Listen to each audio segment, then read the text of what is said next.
أفلا يتدبرون القرآن أعوذ بالله من الشيطان الرجيم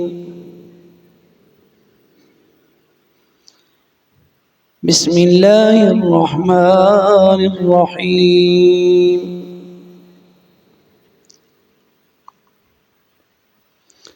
في الدنيا والآخرة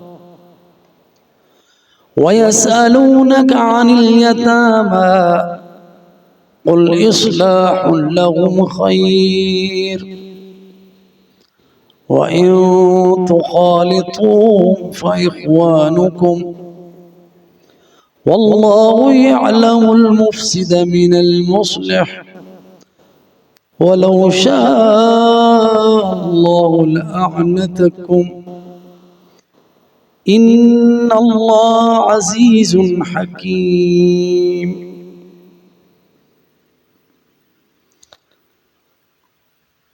ولا تنكحوا المشركات حتى يؤمنن ولأمة مؤمنة خير من مشركة ولو أعجبتكم ولا تنكحوا المشركين حتى يؤمنوا ولعبد مؤمن خير من مشرك ولو أعجبكم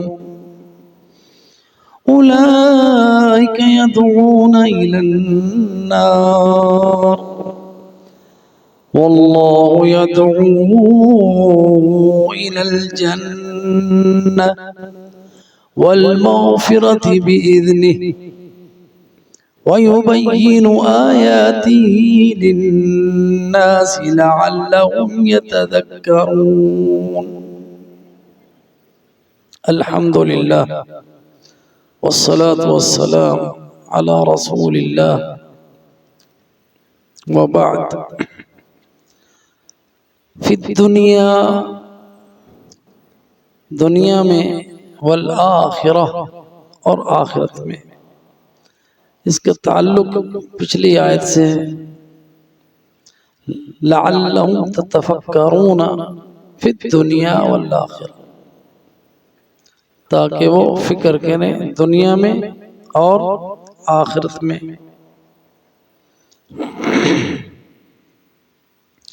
وَيَسْأَلُونَكَ اور سوال کرتے ہیں آپ سے عن الیتامی یتیموں کے بارے میں. قل کہہ دیجئے اصلاح لہم خیر، ان کے لیے اصلاح کرنا خیر ہے، بہتر ہے، بھلائی ہے. وَإِن تُخَالِطُوهُمْ اور اگر ان کے ساتھ مل جل کر رہیں فَإِخْوَانُكُمْ پس وہ آپ کے بھائی ہیں. وَاللَّهُ يَعْلَمُ اور اللہ جانتا ہے المفسد فساد کرنے والے کو من المصلح اصلاح کرنے والے سے.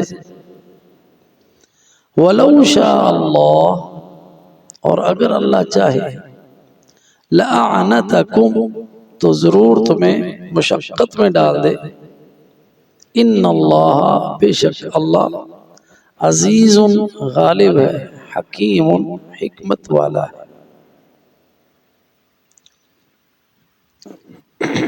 ان آیات میں اللہ سبحانہ وتعالی نے رخصت عطا کی ہے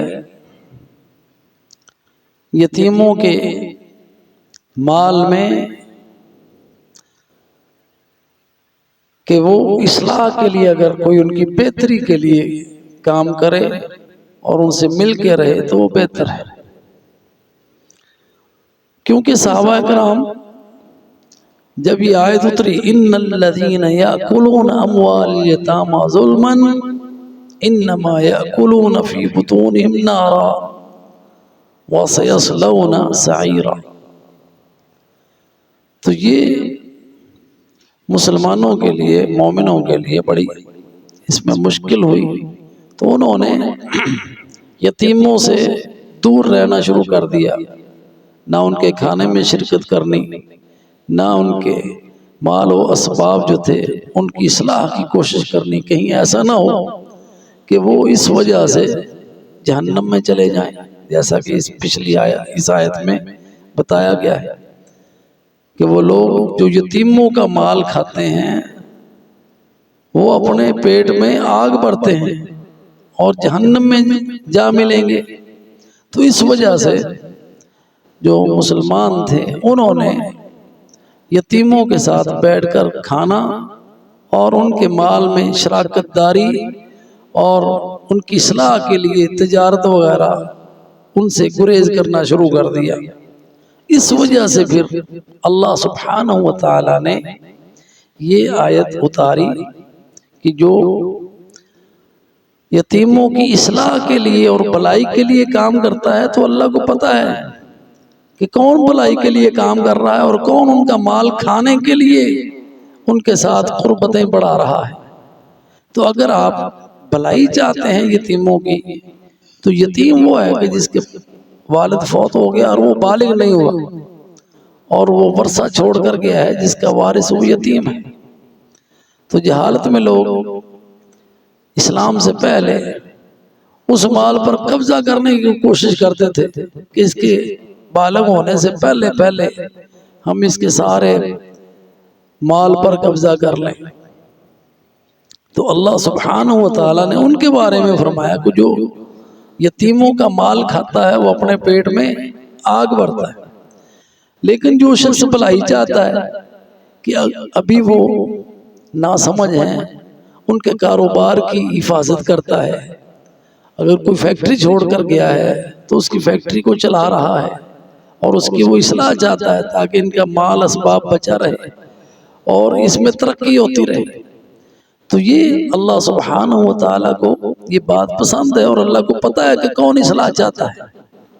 تو اس لیے یہ فرمایا ان کے سوال کرنے پر وَيَسْأَلُونَكَ عَنِ الْيَتَامَى، کہ وہ آپ سے یعنی مومن لوگ سوال کرتے ہیں یتیموں کے بارے میں، اس میں مال یتیم ہے جو اس کے اوپر نفقہ ہے، ان کے ساتھ اگر کاروبار ہو رہا ہے تو اس میں نقصان کا بھی اندیشہ ہے، تو ایسے میں کیا حکم ہے؟ تو اس بارے میں اللہ نے فرمایا قل، اے نبی کہہ دیجئے اصلاح لہم خیر، جو ان کی اصلاح چاہتا ہے وہ بھلائی کر رہا ہے۔ وَإِن تُخَالِطُوهُمْ فَإِخْوَانُكُمْ، وہ جو ہے استئنافیہ ہے اور ان شرطیہ ہے۔ تخالطو فعل مضارع ہے، مجزوم ہے شرط کی وجہ سے، اور اصل میں تخالطون تھا، نون حذف ہو گیا اور یہ تخالطو بن گیا، فعل مضارع مجزوم ہے بحذف النون۔ فَإِخْوَانُكُمْ، یہ فَإِخْوَانُكُمْ یہ جواب شرط کے لیے آیا، فا جو ہے اخوانکم، یہ جملہ جو ہے یہ فی محل جزم ہے، جواب شرط۔ اگر ان سے ملیں تو پس وہ اس کے بھائی ہیں، یعنی یتیموں کے ساتھ ملنا ایسے ہی ہے جیسے بھائیوں کے ساتھ ملنا ہے۔ اور یہ بھی بات یاد رکھیں واللہ یعلم المفسد، اللہ جانتا ہے کون فساد کرنے والا ہے۔ یہاں فساد کرنے والا وہ شخص جو یتیم کے ساتھ تعلق بڑھائے اس لیے کہ اس کا مال کھا لے، وہ مفسد ہے۔ من المصلح، اور اللہ کو پتہ ہے کون اصلاح کرنے والا ہے، کون یتیم کے ساتھ کھڑا ہے اس کے مال کی اصلاح کے لیے، اس کے کاروبار کو بچانے کے لیے، اس کے مال کی حفاظت کے لیے، وہ مصلح ہے۔ وَلَوْ شَاءَ اللَّهُ لَأَعْنَتَكُمْ، یہ لو جو ہے یہ بھی شرطیہ ہے، غیر جازمہ ہے۔ اگر اللہ چاہے لَأَعْنَتَكُمْ تو ضرور تمہیں مشکل میں ڈال دے۔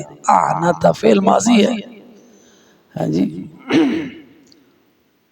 جیسا کہ آیا کریمہ میں ہے عزیز علیہ ما عنتم، وہاں بھی یہی فعل آیا عنتم، عزیز علیہ کہ نبی صلی اللہ علیہ وسلم پر بھاری ہے ہر وہ چیز ما عنتم جو تمہیں مشکل میں ڈالتی ہے، تو یہی وہ لفظ ہے لأعنتکم، تو ضرور تمہیں مشکل میں ڈال دے۔ تو اللہ سبحانہ وتعالی نے تمہیں مشقت میں نہیں ڈالا، تو یہ اس کا فضل و کرم ہے۔ ان اللہ، بے شک اللہ عزیز غالب ہے، ہر کام پر جو وہ چاہے کر سکتا ہے، حکیم، اس کے جتنے بھی احکامات ہیں وہ کہ سارے کے سارے حکمت پر مبنی ہیں۔ اس کے بعد دوسری آیت ہے، آج پڑھ لیں یا کل پہ رہنے دیں؟ تو یہ یتیموں کے اموال میں یہ اللہ سبحانہ وتعالی کی طرف سے پوری گائیڈنس آ گئی۔ تو یہاں پہ خاص طور پر اللہ کے علم کا ذکر کیا گیا کہ اللہ سبحانہ وتعالی نیتوں کے حال بھی جانتا ہے کہ کون کس نیت سے یتیم کے ساتھ لگائے گا، کس کے دل میں مال کی طمع ہے کہ وہ یتیم کا مال کھا لے، اور کس کے دل میں طمع نہیں ہے، وہ صرف اس کی اصلاح اور خیر خواہی کے لیے کر رہا ہے۔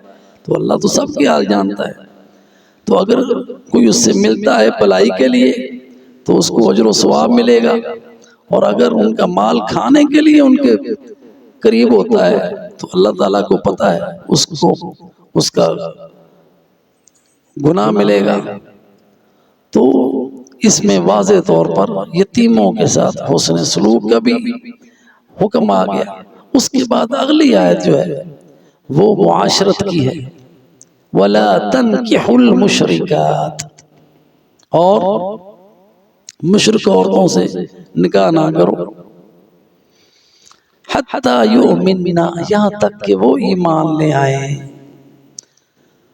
وَلَأَمَةٌ مُؤْمِنَةٌ، اور غلام عورت، اما یعنی لونڈی، مومنہ ایمان والی، یہ صفت ہے اما، خیر، یہ خبر ہے بہتر ہے، من مشرکۃ، کسی بھی مشرک عورت سے، مشرکہ نکرہ آیا، نکرہ یعنی کوئی بھی مشرک عورت کسی بھی طرح کی ہو، وَلَوْ أَعْجَبَتْكُمْ، چاہے تمہیں کتنی ہی پسند کیوں نہ ہو، اس کا حسن و جمال، اس کا مال و دولت، سب کچھ، اس کا حسب نسب، لیکن پھر بھی اس مشرک عورت سے ایک غلام لونڈی جو ہے ایمان والی وہ بہتر ہے۔ وَلَا تُنْكِحُوا الْمُشْرِكِينَ، اور نہ نکاح کرو مشرکوں سے، حَتَّى يُؤْمِنُوا، یہاں تک کہ وہ ایمان لے آئیں، وَلَعَبْدٌ مُؤْمِنٌ، اور مومن غلام، عبد یعنی غلام، خیر من مشرک، کسی بھی مشرک سے بہتر ہے، چاہے مشرک ولو اعجبکم، تمہیں پسند آئے، یعنی مالی لحاظ سے، جسمانی لحاظ سے، شکل و صورت کے لحاظ سے، حسب نسب کے لحاظ سے اگر تمہیں پسند بھی ہو لیکن وہ مشرک ہے، اس سے بہتر وہ غلام ہے جو اپنی ذات کا بھی مالک نہیں ہے، وہ بہتر ہے۔ اور اس کا سبب کیا ہے؟ اولئک یدعون الی النار، یہ مشرک تمہیں آگ کی طرف بلائیں گے، اگر ان کے ساتھ رہو گے تو وہ تمہیں کفر کی طرف بلائیں گے، شرک کی طرف بلائیں گے، تو وہ تمہیں آگ میں لے جائیں گے۔ واللہ یدعو الی الجنۃ والمغفرۃ بإذنہ، اور اگر تم غلام لونڈی کے ساتھ نکاح کرتے ہو تو وہ بلائی کی باتیں کریں گے، تو اس لیے اللہ تعالیٰ نے اس کو فضیلت دی ہے اور تمہیں مشورہ دیا ہے کہ اس سے نکاح کرو، اور اللہ تمہیں بلاتا ہے جنت کی طرف اور مغفرت کی طرف، بِإِذْنِهِ، اپنے اذن سے، وَيُبَيِّنُ آيَاتِهِ لِلنَّاسِ، اور لوگوں کے لیے بیان کرتا ہے اپنی آیتیں، لَعَلَّهُمْ يَتَذَكَّرُونَ، تاکہ وہ نصیحت حاصل کر سکیں۔ تو یہاں پہ واضح طور پر بتا دیا گیا وہاں پہ وَلَا تَنْكِحُ الْمُشْرِكِينَ معنی میں انکحا سے یہ لفظ ہے. تو اس میں یہ بھی ایک نقطہ ہے کہ کوئی بھی عورت اپنی شادی خود نہیں کر سکتی. کوئی بھی عورت اپنی شادی خود نہیں کر سکتی. تنکحو اس کو کوئی دوسرا اس کا نکاح کرے گا، یعنی اس کا ولی. اس میں یہ بھی پوائنٹ ہے کہ ولی کے بغیر عورت کا نکاح نہیں ہوتا. اور اس میں استثناء ہے کہ مشرک جو ہے عورتیں ان سے نکاح نہیں کرنا. لیکن جو اہل کتاب ہے ان کے بارے میں رخصت موجود ہے کہ اگر عورت اہل کتاب میں سے ہے، یعنی اگر یہودی ہے یا عیسائی ہے، تو اس سے مسلمان مرد نکاح کر سکتا ہے کہ ہو سکتا ہے اس کو دعوت دے اور وہ قبول کر لے، ایمان کی طرف آ جائے. لیکن اس میں استثناء نہیں ہے وَلَا تُنْكِحُ الْمُشْرِكِينَ حَتَّى يُؤْمِنُوا، کہ کوئی بھی مسلمان عورت کے لیے یہ جائز نہیں ہے وہ کسی بھی مشرک سے، چاہے وہ اہل کتاب ہے یا عیسائی ہے، کسی سے شادی کی اجازت نہیں ہے. کیونکہ مرد جو ہے یہ مسیطر ہے، ہو سکتا ہے کہ وہ اس کو بھی کافر کر دے. تو اس لیے مومن مرد کا اور مومن عورت کا انتخاب کیجئے، چاہے وہ آپ کو ناپسندی کیوں نہ ہو، اور ان کو چھوڑ دیجئے چاہے وہ پسند کیوں نہ ہو جو مشرک ہے. تو اس لیے یہاں پہ ہمیں اللہ سبحانہ و تعالیٰ کی طرف سے جو گائیڈنس ملتی ہے وہ یہ کہ دیندار جو ہے نا رشتہ وہ ڈھونڈنا چاہیے جو دین میں اچھا ہو. تو اللہ تعالیٰ سے دعا ہے کہ اللہ سبحانہ و تعالیٰ ہمیں دین کو ترجیح دینے کی توفیق عطا فرمائے، رشتے کرتے وقت بھی اور معاملات کے وقت بھی. آمین. وآخر دعوانا ان الحمد للہ رب العالمین.